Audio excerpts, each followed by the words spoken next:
ಎಲ್ಲರಿಗೂ ನಮಸ್ಕಾರ. ಪುಸ್ತಕ ಪ್ರಿಯ ಯೂಟ್ಯೂಬ್ ಚಾನಲ್ಗೆ ತಮಗೆಲ್ಲ ಆತ್ಮೀಯ ಸ್ವಾಗತ.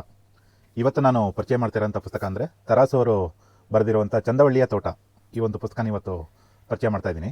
ಶ್ರೀಕೃಷ್ಣ ಪರಮಾತ್ಮ ಭಗವದ್ಗೀತೆಯಲ್ಲಿ ಒಂದು ಶ್ಲೋಕ ಹೇಳಿದ್ದಾರೆ, ಕರ್ಮಣ್ಯೇ ವಾತಿಕಾರಸ್ತೆ ಮಾಫಲೇಶು ಕದಾಚನ ಮಾ ಕರ್ಮಫಲ ಹೇತುರ್ಭೂರ್ಮಾತೆ ಸಂಗೋಸ್ತು ಕರ್ಮಣಿ ಅಂತ. ಅಂದರೆ ನಿನ್ನ ಕೆಲಸ ನೀ ಮಾಡು, ಫಲಾಫಲಗಳನ್ನು ನನಗೆ ಬಿಡು ಅಂತ, ಅಂದರೆ ಭಗವಂತನಿಗೆ ಬಿಡು ಅಂತ ಶ್ರೀಕೃಷ್ಣ ಪರಮಾತ್ಮ ಹೇಳಿರೋದು ನಮಗೆಲ್ಲ ಗೊತ್ತಾಯಿದೆ. ಏನಕ್ಕೆ ಶ್ರೀಕೃಷ್ಣ ಪರಮಾತ್ಮ ಹೇಳಿರೋದನ್ನು ಮತ್ತು ಈ ಒಂದು ಚಂದವಳ್ಳಿಯ ತೋಟಕ್ಕೆ ಏನಕ್ಕೆ ಲಿಂಕ್ ಮಾಡ್ತಾ ಇದ್ದೀನಿ ಅಂದರೆ, ಶಿವನಂಜೇಗೌಡರು ಅಂತ ಈ ಒಂದು ಕಥಾನಾಯಕ ಇದರಲ್ಲಿ ತಂಪಾಡಿಗೆ ತಾವು ಇರೋ ಬಿಟ್ಟು, ಅಂದರೆ ಈಗಿನ ಪ್ರಪಂಚನೇ ಒಂಥರ ಸ್ವಾರ್ಥ ಪ್ರಪಂಚ ಆಗಿದೆ, ಎಲ್ಲರೂ ಹಂಗಿರೋದಿಲ್ಲ, ವಿಚಾರ ಬೇರೆ. ಆಲ್ಮೋಸ್ಟ್ ಒಂದು 99% ಆಫ್ ದ ಪೀಪಲ್ ತಾವಾಯಿತು, ತಮ್ಮ ಮನೆ ಆಯಿತು, ತಮ್ಮ ಕೆಲಸ ಆಯಿತು ಅಂತಲೇ ಇರ್ತಾರೆ. ಬಟ್ ಇವ್ರು ಏನು ಮಾಡ್ತಾರೆ ಅಂದರೆ, ಗ್ರಾಮೋದ್ಧಾರಕ್ಕೆ ಅಂತ ಹೋಗಿ ಅವ್ರ ಮನೆಯೇ ಒಂದು ಹಾಳಾಗುವಂಥ ಪರಿಸ್ಥಿತಿ ಇದರಲ್ಲಿ ಎದುರಾಗುತ್ತೆ. ಈ ಒಂದು ಪುಸ್ತಕ ನಾನು ಸ್ವಲ್ಪ ಸಂಕ್ಷಿಪ್ತವಾಗಿ ವಿವರಿಸ್ತಾ ಹೋಗ್ತೀನಿ. ನಾನು ಮುಂಚೆನೇ ಹೇಳಿದಾಗೆ ಶಿವನಂಜೇಗೌಡರು ತುಂಬ ಕ್ಲೋಸ್ ಫ್ರೆಂಡ್ ಅಂದರೆ ನರಹರಪ್ಪನವರು ಅಂತ, ಅವರ ಮಗ ನಿರೂಪಣೆ ಮಾಡ್ತಾ ಹೋಗ್ತಾರೆ ಈ ಒಂದು ಪುಸ್ತಕದ ಬಗ್ಗೆ. ಶಿವನಂಜೇಗೌಡರಿಗೆ ಇಬ್ಬರು ಮಕ್ಕಳು, ರಾಮ ಮತ್ತು ಹನುಮ ಅಂತ. ಅವರಿಬ್ಬರು ಮುಂದೆ ಹೊಡೆದಾಡ್ಕೊಳೋದ್ರಿಂದ ದುರಂತ ಅಂತ್ಯ ಕಾಣುತ್ತೆ ಅವ್ರ ಮನೆ. ಒಂದಿನ ಏನಾಗುತ್ತೆ ಅಂದರೆ, ಶಿವನಂಜೇಗೌಡರು ಊರಲ್ಲಿ, ಅವರು ಚಿತ್ರದುರ್ಗದ ಹತ್ರ ಊರು ಚಂದವಳ್ಳಿ ಅಂತ, ಒಬ್ಬರು ಆಫೀಸರ್ ಯಾವುದೇ ಒಂದು ಕೆಲಸಕ್ಕೆ ಗೌರ್ಮೆಂಟ್ ಆಫೀಸರ್ ಹೋಗಿರ್ತಾರೆ, ಸರ್ವೆಗೋ ಇನ್ನೊಂದಕ್ಕೋ ಹೋಗಿರ್ತಾರೆ. ಅವಾಗ ಸನ್ ಸ್ಟ್ರೋಕ್ ಏನಾಗುತ್ತೆ, ತಲೆ ತಿರುಗಿ ಬೀಳ್ತಾರೆ. ಏನೂರಪ್ಪ ಇದಿಷ್ಟು ಬಿಸಿಲು ಅಂತ ಹೇಳ್ತಾರೆ. ಆಮೇಲೆ ಅವ್ರಿಗೆ ಒಂದು ಶುಶ್ರೂಷೆ ಮಾಡೋಣ ಅಂದರೆ ಅವರು ಎಲ್ಲೂ ಎಳ್ನೀರು ಅವರು ಕೇಳಿದ್ರೂ ಎಲ್ಲೂ ಇರಲ್ಲ, ಹತ್ತಿರದಲ್ಲಿ ತೆಂಗಿನ ತೋಟನೇ ಇರಲ್ಲ, ಎಲ್ಲೂ ಬರ್ಡ್ ಭೂಮಿ ಆಗಿರುತ್ತೆ, ಬಯಲುಸೀಮೆ ಆಗಿರುತ್ತೆ. ಆಮೇಲೆ ಆಫೀಸರೇ ಹೇಳ್ತಾರೆ, ಏನೂರಪ್ಪ ನಿಮ್ಮದು ಒಂದು ತೋಟನೂ ಇಲ್ಲ, ಎಳ್ನೀರು ಕುಡಿಯೋಣ ಅಂದರೆ ಈ ಥರ ಎಲ್ಲ ಒಂಥರ ನೆಗೆಟಿವ್ ಆಗಿ ಮಾತಾಡ್ತಾರೆ. ಇದು ಶಿವನಂಜೇಗೌಡರಿಗೆ ನಮ್ಮೂರ ಬಗ್ಗೆ ಈ ಥರ ಮಾತಾಡ್ಬಿಟ್ರಲ್ಲ, ನಾವು ಒಂದು ತೋಟ ಯಾಕೆ ಮಾಡಬಾರ್ದು ಅಂತ ಒಂದು ಥಾಟ್ ಮೈಂಡಲ್ಲಿ ಬರುತ್ತೆ. ಆಮೇಲೆ ಅವರ ಫ್ರೆಂಡ್, ತುಂಬ ಕ್ಲೋಸ್ ಫ್ರೆಂಡ್ ನರಹರಪ್ಪನವ್ರು ಬೈತಾರೆ, ನಿಂಗೆ ಏನಕ್ಕೆ ಬೇಕಪ್ಪ ಊರು ಸಿಂತಿ, ನೀನಾಯಿತು ನಿಂಗೆ ಕೆಲಸ ಆಯಿತು ಅಂತ ಸುಮ್ಮನಿರು ಅಂತ. ಇಲ್ಲ, ನಮ್ಮೂರ ಬಗ್ಗೆ ಈ ಥರ ಮಾತಾಡಿದ್ರಲ್ಲ, ನಾನು ಮಾಡೇ ಮಾಡ್ತೀನಿ ತೋಟನ ಅಂತ. ಸರಿ ಆಯಿತು, ಈ ಫಲಾಫಲಗಳನ್ನ ಕೇಳ್ಸೋಕ್ಕೆ ಅಂತ ಈ ಜೋಯಿಸರ ಹತ್ರ ಎಲ್ಲ ಹೋಗ್ತಾರಲ್ಲ, ಆ ಥರ ಅರಸೀಕೆರೆಗೆ ಹೋಗ್ತಾರೆ. ಅರಸೀಕೆರೆಗೆ ಹೋಗಿ ಬರೋಣ ಅಂತ ಹೇಳ್ತಾರೆ ಇವರು. ಮತ್ತು ಇನ್ನೊಂದು ಪಾಯಿಂಟ್ ಇರ್ತಾರೆ ನೋಡಿ, ನಮ್ಮೂರಲ್ಲಿ ಒಬ್ಬರು ಒಳ್ಳೆ ಜೋಯಿಸರು ಇಲ್ಲ, ಏನಾದ್ರು ಒಂದು ಇಂಥ ಕಾರ್ಯ ಮಾಡೋಣ, ಶುಭ ಕಾರ್ಯ ಮಾಡೋಕ್ಕೆ ಒಬ್ಬರು ಒಳ್ಳೆ ಜೋಯಿಸರು ಇಲ್ಲ ಅಂತ ಹೇಳಿ ಸುಮ್ಮನಾಗ್ತಾರೆ. ಮುಂದೆ ಆ ಥಾಟ್ ಪ್ರೋಸೆಸ್ಸೇ ಇವ್ರಿಗೆ ಮುಳುವಾಗುತ್ತೆ. ನೆಕ್ಸ್ಟು ಅರಸೀಕೆರೆಗೆ ಹೋದಾಗ ಜೋಯಿಸ್ರು ಹೇಳ್ತಾರೆ, ನಿಮ್ಮ ಒಂದು ಹೆಸರು ಬಲಕ್ಕೆ ಆಗಿ ಬರಲ್ಲ, ಬೇಡ, ನನ್ನ ಮಾತು ಕೇಳಿ ಬಿಟ್ಬಿಡಿ ಈ ವಿಚಾರನ ಅಂತ ಹೇಳ್ತಾರೆ. ಇವರು ಯಾವ ಕಾರಣಕ್ಕೂ ಬಿಡಲ್ಲ ಅಂತಾರೆ. ಒಂದು ಒಳ್ಳೆ ಬಾವಿ ಕೂಡ ಮಾಡ್ತೀನಿ, ತೋಟ ಮಾಡಲಿಕ್ಕೆ ನೀರು ಬೇಕಲ್ಲ, ಸೊ ಬಾವಿ ಕೂಡ ಮಾಡಲಿಕ್ಕೆ ನೀವೇ ಹೆಲ್ಪ್ ಮಾಡಬೇಕಂತ ಹೇಳ್ತಾರೆ. ಸರಿ ಆಯಿತು, ತೋಟ ಮಾಡಲಿಕ್ಕೆ ಮುಹೂರ್ತ ಇಲ್ಲೇ ಇಟ್ಕೊಡ್ಬೋದು, ಆದರೆ ಬಾವಿ ಅಂತ ಏನು ಹೇಳ್ತಾ ಇದ್ದೀರಾ, ಅದನ್ನು ಅಲ್ಲಿಗೆ ಬಂದೇ ನೋಡಬೇಕು ಅಂತ ಹೇಳ್ತಾರೆ. ಸರಿ ಆಯಿತು, ನೀವೇ ಬನ್ನಿ ಅಂತ ಕರ್ಕೊಂಡು ಹೋಗ್ತಾರೆ. ಇಂಥ ದಿನ ಬರ್ತೀನಿ ಅಂತ ಹೇಳಿ ಕಳಿಸ್ತಾರೆ. ಬಾವಿ ಪಾಯಿಂಟ್ ಮಾಡ್ತಾರೆ, ನೀರು ಬರುತ್ತೆ, ತೋಟನೂ ಕಟ್ತಾರೆ. ಆದರೆ ತೋಟ ಮಾಡೋಕ್ಕಿಂತ ಮುಂಚೆ ಒಂದು ಪರಿಸ್ಥಿತಿ ಏನಂದರೆ, ಇನ್ನೂ ಒಂದು ಸಲ ಹೇಳ್ತಾರೆ, ಅಂದರೆ ತೋಟ ಇನ್ನೇನು ಕೆಲಸ ಶುರು ಮಾಡೋಕ್ಕಿಂತ ಮುಂಚೆ, ನಿಮ್ಮ ಹೆಸರಲ್ಲಾದರೆ ಬೇಡವಾಗಿತ್ತೇನೋ ನಿಮಗಿದು, ನಿಮ್ಮ ಮಾನಸಿಕ ನೆಮ್ಮದಿ ಹಾಳಾಗುತ್ತೆ ಅಂತ ಹೇಳ್ತಾರೆ. ಆದರೂ ಅವ್ರು ಕೇಳಲ್ಲ, ಇಲ್ಲ ಮಾಡೇ ಮಾಡ್ತೀನಿ, ಗ್ರಾಮೋದ್ಧಾರಕ್ಕಲ್ವಾ, ಎಲ್ಲ ಇದನ್ನ ಮಾಡೇ ಮಾಡೋಣ ಅಂತ ಹೇಳ್ತಾರೆ. ಅವಾಗ ಇವರಿಗೆ, ನನ್ನ ಹೆಸರಲ್ಲಿ ಬೇಡ, ನನ್ನ ಕ್ಲೋಸ್ ಫ್ರೆಂಡ್ ಹೆಸರಿಗೆ ನಾನು ಕೊಡ್ತೀನಿ, ನರಹರಪ್ಪ ಅಂತ ಏನಿದ್ದಾರೆ ಅವ್ರ ಹೆಸರಿಗೆ ನಾನು ಮಾಡ್ಕೊಡ್ತೀನಿ ಅಂತ ಹೇಳಿ ಮಾಡ್ತಾರೆ. ಮತ್ತು ಅವರು ಸುಮ್ಮನೆ ಫ್ರೀಯಾಗೂ ತೊಗೊಳ್ಳಲ್ಲ, ನನಗೆ ತೋಟದ ಜಮೀನು ಏನಾರು ಕೊಟ್ಟರೆ ಅದ್ರ ಬದಲಾಗಿ ಈ ಜಮೀನು ಕೊಡ್ಬೇಕಂತೇಳಿ ಒಪ್ಕೊಂಡ್ರೆ ಮಾತ್ರ ಇದನ್ನು ನಾನು ತೊಗೊತೀನಿ ಅಂತ ಹೇಳಿ ಅವ್ರ ಹೆಸರಲ್ಲಿ ಮಾಡ್ತಾರೆ. ಆದರೆ ಅವ್ರು ಎಷ್ಟು ಮುಗ್ಧರು ಮತ್ತು ಮಾತಿಗೆ ನಿಲ್ಲೋರು ಅಂದರೆ, ಹಳ್ಳಿ ಜನ ಯಾರೂ ಕೂಡ ಒಂದು, ನಾವೆಲ್ಲ ಈಗೇನು ಮಾಡ್ತೀವಿ, ಹಿಂಗೆ ಮಾತುಕತೆ ಏನಾರು ಆಸ್ತಿ ಜಮೀನು ಬಗ್ಗೆ ಎಲ್ಲ ಆದರೆ ಹೋಗಿ ರಿಜಿಸ್ಟ್ರು ಮಾಡಿದಾಗಲೇ ನಮಗೆ ಅದು ನಂಬಿಕೆ ಬರೋದು. ಆದರೆ ಅವರು ಆ ಥರ ಎಲ್ಲ ಮಾಡಲ್ಲ, ಬರೀ ಒಂದು ಊರಿನ ಹಿರಿಯರ ಸಮಕ್ಷಮ ಒಬ್ರಿಗೊಬ್ರು ಕೊಡೋದು ತಗೊಳ್ಳೋದು ಈ ಥರ ಅಂತ ಮಾತಾಡ್ಕೊತಾರೆ. ಸರಿ ಆಯಿತು ಅಂತ ಹೇಳಿ ನೆಕ್ಸ್ಟು ಈ ಥರ ದೊಡ್ಡವ್ರನ್ನ ಇಟ್ಕೊಂಡು ಮಾತುಕತೆ ಎಲ್ಲ ಮಾಡ್ತಾರೆ, ಇಂಥವ್ರಿಗಿಂತ ಜಮೀನು ಅಂತ ಮಾಡ್ತಾರೆ.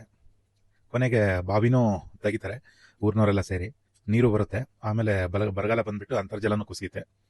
ಇವರು ಎಷ್ಟು ಇವರಿಗೆ ಶಿವನಂಜೇಗೌಡರಿಗೆ ಇಂಟ್ರೆಸ್ಟ್ ಅಂದರೆ ತೋಟ ಮಾಡೋದು, ಗಂಡ ಹೆಂಡತಿ ಇಬ್ಬರು, ಶಿವನಂಜೇಗೌಡರು ಮತ್ತು ಅವ್ರ ಮನೆಯವರು ಇಬ್ಬರು ನೀರು ಸೇದಿ, ಬಾವಿಲಿ ಏನು ನೀರು ಸೇದಿ ಒಂದು ಚೊಂಬು ಹತ್ರ ನೀರು ಬರ್ತಾ ಇರುತ್ತೆ. ಆ ಒಂದು ಚೊಂಬು ನೀರನ್ನೇ ಬಿಂದಿಗೆ ಹಾಕ್ಕೊಂಡು ಹೋಗಿ ಎಲ್ಲ ಕಡೆ ಕಷ್ಟಪಟ್ಟು ಹಾಕಿ ಬರ್ತಾ ಇರ್ತಾರೆ.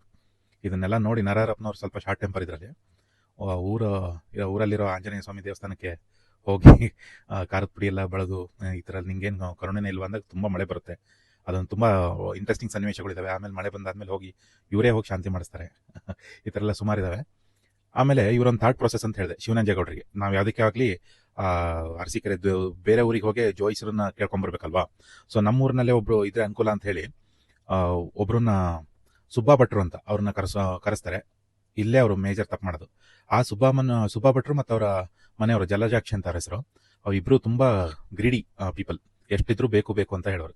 ಸೊ ಆ ಒಂದು ಜಲಜಾಕ್ಷಿ ಅನ್ನೋರು ಈ ಶಿವನಂಜೇಗೌಡರು ಮನೆಯವ್ರ ಹತ್ರ ಮತ್ತೆ ನರಹರಪ್ಪ ಅವರ ಹೆಂಡತಿ ಹತ್ರ ಇಬ್ಬರ ಹತ್ರನೂ ಸ್ವಲ್ಪ ಕ್ಲೋಸ್ ಆಗಿರ್ತಾರೆ. ಇನ್ನು ಎಷ್ಟು ಈ ಹಾಲು ಮೊಸರು ಈ ಥರದ್ದೆಲ್ಲ ನಂಗೆ ಅದು ಬೇಕಿದ್ಬೇಕಂತ ಕೇಳಿಸ್ಕೊಂಡು ಬರ್ತಾನೆ ಇರ್ತಾರೆ. ಇದು ಸ್ವಲ್ಪ ಕ್ಲಾಶ್ ಆಗುತ್ತೆ. ಅಂದರೆ ಶಿವನಂಜೇಗೌಡರ ಮನೆಯವರಿಗೂ ಮತ್ತು ಜಲಜಾಕ್ಷಿ ಅವರಿಗೂ ಮತ್ತು ಜಲಜಾಕ್ಷಿ ಅವರಿಗೂ ನರಹರಪ್ಪನವರ ಈ ಹೆಣ್ಮಕ್ಳು ಮಾತಾಡಬೇಕಾದ್ರೆ ಸ್ವಲ್ಪ ಏರುಪೇರಾಗುತ್ತೆ ಮಾತುಕತೆಯಲ್ಲಿ. ಅದನ್ನು ಹೆಂಗಾದ್ರೂ ಮಾಡಿ ಇವರು ಸೇಡ್ ತೀರಿಸ್ಕೋಬೇಕಂತ ಹೇಳಿ ಈ ಏನೇನಾದರೂ ಒಂಥರ ಫಿಟ್ಟಿಂಗ್ ಇಡೋದಂತಾರಲ್ಲ ಆ ಥರ ಅಂಥ ಕೆಲಸ ಮಾಡ್ತಾರೆ ಜಲಜಾಕ್ಷಿ ಅಮ್ಮನವರು. ಸೊ ಅದು ಇವ್ರಿಗೆ ಶಿವನಂಜೇಗೌಡರಿಗೆ ಗೊತ್ತಾಗುತ್ತೆ. ಹೋಗಿ ಅವ್ರ ಮನೆ ಮುಂದೆ ಹೋಗಿ ಹೆಂಗೆ ಸರ್ಯಾಗಿ ಬೈದು ಬರ್ತಾರೆ. ಈ ಸುಬ್ಬ ಭಟ್ಟ ಹೆಂಗೆ ಅಂದರೆ ಅವನು ಕೂಡ ಗ್ರೀಡಿನೇ. ಊರಿಗೆ ಬರೋಕ್ಕಿಂತ ಮುಂಚೆನೇ ನನಗೆ ಅಷ್ಟು ಹಸು ಬೇಕು, ಇಷ್ಟು ಅದು ಬೇಕು ಇದು ಬೇಕು ಜಮೀನು ಬೇಕಂತ ಹೇಳಿ ಎಲ್ಲ ಕರಾರು ಮಾಡ್ಕೊಂಡೇ ಬರೋದು. ಅಂದರೆ ಬೇರೆಯವರಿಂದ ವಲಸೆ ಬರ್ಲಿಕ್ಕೆ ಶಿವನಂಜೇಗೌಡರೇ ರೆಸ್ಪಾನ್ಸಿಬಿಲಿಟಿ ತೊಗೊಂಡು ಅವ್ರ ಸ್ವಂತ ಜಮೀನನ್ನು ಕೊಟ್ಟು ಅಂದರೆ ಈ ಊರುದ್ಧಾರ ಮಾಡೋಕ್ಕೆ ಹೋಗಿ ಇದೆಲ್ಲ ಮಾಡಿದ ಮೇಲೂ ಕೂಡ ನನ್ನ ಹೆಂಡತಿಗೆ ಬೈದ್ಬಿಟ್ರಲ್ಲ ಅಂತ ಹೇಳಿ ಅವಾಗಿಂದ ಮಸಿಯಕ್ಕೆ ಶುರು ಮಾಡ್ತಾನೆ. ಇದೇ ಟೈಮಲ್ಲಿ ಅವ್ರಿಗೆ ಹೇಳಿ ಮಾಡಿಸ್ದಂಗೆ ಕರಿಯಪ್ಪ ಅಂತ ಒಬ್ಬ ಇರ್ತಾನೆ ಊರಲ್ಲಿ. ಆ ಮನುಷ್ಯ ಏನೋ ಒಂದು ತಪ್ಪು ಮಾಡಿದಾಗ ಶಿವನಂಜೇಗೌಡರು ತೀರ್ಪು ಕೊಟ್ಟಿರ್ತಾರೆ ಬಹಿಷ್ಕಾರ ಮಾಡಿ. ಅದನ್ನು ಅವ್ನು ಕೋರ್ಟಿಗೆ ಹೋಗಿ ಆ ಬಹಿಷ್ಕಾರನ ವರ್ಜಾ ಮಾಡ್ಕೊಂಡು ಬಂದಿರ್ತಾನೆ. ಅವಾಗಿಂದ ಶಿವನಂಜೇಗೌಡರ ಮೇಲೂ ದ್ವೇಷ ಸಾಧಿಸ್ತಾ ಇರ್ತಾನೆ. ಅವಾಗ ಏನಾಗುತ್ತೆ, ಈ ಶಿವನಂಜೇಗೌಡರು ದೊಡ್ಡ ಮಗ ಸ್ವಲ್ಪ ರೆಸ್ಪಾನ್ಸಿಬಲ್ ಪರ್ಸನ್, ಮನೆ ಕೆಲಸ ಎಲ್ಲ ಮಾಡೋದು, ಅಂದರೆ ಜಮೀನು ಕೆಲಸ ಎಲ್ಲ ಮಾಡೋದು ಇದೆಲ್ಲ ಮಾಡ್ತಾ ಇರ್ತಾನೆ. ಅದೇ ಇವನು ಸಣ್ಣವನು ಸ್ವಲ್ಪ ಅಷ್ಟೇನು ರೆಸ್ಪಾನ್ಸಿಬಿಲಿಟಿ ಇರಲ್ಲ. ಕೊನೆಗೆ ಅವನು ಜೂಜಾಡೋದೆಲ್ಲ ಕಲಿತಾನೆ. ಅದನ್ನ ಕಲಿಸೋದು ಕರಿಯಪ್ಪ ಮತ್ತು ಇವನು ಸುಬ್ಬ ಭಟ್ರು ಇಬ್ರು ಸೇರಿ ಇವ್ರ ಮನೆ ಹಾಳು ಮಾಡ್ಬೇಕಂತಾನೆ ಕಲಿಸ್ತಾರೆ. ಮತ್ತು ಅವ್ನ ಮದುವೆನೂ ಆಗುತ್ತೆ. ಏನು ಎರಡನೇ ಮಗಂಗೆ ಮದುವೆ ಆಗುತ್ತೆ ಶಿವನಂಜೇಗೌಡರು ಎರಡನೇ ಮಗಂಗೆ.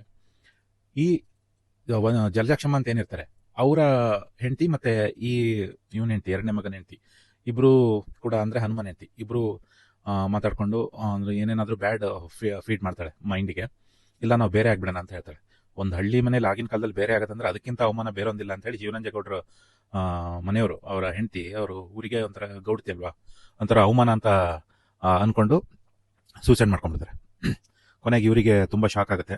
ಇದೇ ಟೈಮಲ್ಲಿ ಶಿವನಂಜೇಗೌಡರ ಅವರಿಗೊಂದು ಮೊಮ್ಮಗು ಹುಟ್ಟುತ್ತೆ. ಅಂದರೆ ದೊಡ್ಡ ಮಗಂಗೆ ರಾಮಂಗೆ ಒಂದು ಮಗು ಆಗುತ್ತೆ. ಮತ್ತು ಇವರ ಇಬ್ಬರು ಮಧ್ಯೆನೂ ಈ ದ್ವೇಷ ಅನ್ನೋದು ತುಂಬ ಹುಟ್ಟುತ್ತೆ. ಅದು ಹೆಂಗೆ ಹುಟ್ಟುತ್ತೆ ಏನು ದ್ವೇಷ ಅನ್ನೋದು ಇದನ್ನು ಓದಿದ್ರೆ ಗೊತ್ತಾಗುವಂಥದ್ದು. ಅದು ಎಷ್ಟರ ಮಟ್ಟಿಗೆ ತಗೊಂಡೋಗುತ್ತೆ ಅಂದರೆ ಕೊನೆಗೆ ರಾಮನ್ನು ಜೈಲಿಗೆ ಹೋಗಿ ಬರ್ತಾನೆ. ಇದರಲ್ಲಿ ತರಾಸವ್ರು ಒಂದು ಕಡೆ ಬರೀತಾರೆ, ಜೈಲಿಗೆ ಹೋಗಿ ಬಂದಾಗ ಮನುಷ್ಯ ಚೇಂಜ್ ಆಗಲಿ ಅಂತ ಜೈಲ್ ಸಿಸ್ಟಮ್ಸ್ ಎಲ್ಲ ಇರೋದು. ಬಟ್ ಇನ್ನೂ ಹೋಗಿ ಇನ್ನೂ ದ್ವೇಷ ಕಲ್ಕೊಂಬರ್ತಾನೆ ಅಲ್ಲಿ ಕೈದಿಗಳ ಹತ್ರ ರೌಡಿಗಳ ಹತ್ರ ಎಲ್ಲ ಮಾತಾಡ್ಕೊಂಡು.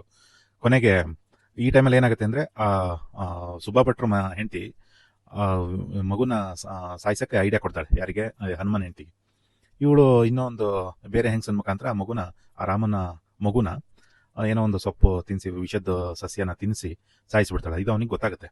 ಯಾರಿಗೆ? ರಾಮಂಗೆ. ಇದು ಅವಾಗ ಒಂದು ಇದನ್ನ ಕುಡ್ಕೋಲ್ ತಗೊಂಬಂದು ಎಲ್ಲರನ್ನೂ ಮರ್ಡರ್ ಮಾಡ್ತಾನೆ. ಅಂದರೆ ಅವ್ರ ತಮ್ಮನ್ನ ಮರ್ಡರ್ ಮಾಡ್ತಾನೆ. ಸೊ ಆಮೇಲೆ ಈ ವಿಚಾರ ತಿಳಿದು ಶಿವನಂಜೇಗೌಡರು ಒಂಥರ ಮೆಂಟಲ್ ಇಲ್ನೆಸ್ ಹುಚ್ಚಿಡ್ಬಿಡ್ತು ಅವ್ರಿಗೆ. ಅದಾದ ನಂತರ ಅವನು ಜೈಲಿಗೆ ಹೋಗ್ತಾನೆ. ಆ ಒಂದು ತೋಟನ ಕರಿಯಪ್ಪ ಅನ್ನೋನು ಆಕ್ಯುಪೈ ಮಾಡ್ಕೊತಾನೆ. ಸೊ ನಾನು ಮುಂಚೆನೇ ಒಂದು ಶ್ಲೋಕ ಹೇಳಿದೆ, ಕರ್ಮಣ್ಯವಾಧಿಕಾರಸ್ಥೆ ಅಂತ. ಅಂದರೆ ನನಗೊಂದು ಡೌಟ್ ಬರೋದಂದ್ರೆ ಏನಾದರೂ ಪುಣ್ಯದ ಕೆಲಸ ಮಾಡಿದ್ರೆ ಪುಣ್ಯ ಬರುತ್ತೆ ಅಂತ ಹೇಳ್ತಾರಲ್ಲ, ದಾನ ಧರ್ಮ ಎಲ್ಲ ಮಾಡಿದ್ರೆ. ಅಫ್ಕೋರ್ಸ್ ಮಾಡಬಾರ್ದಂತಲ್ಲ.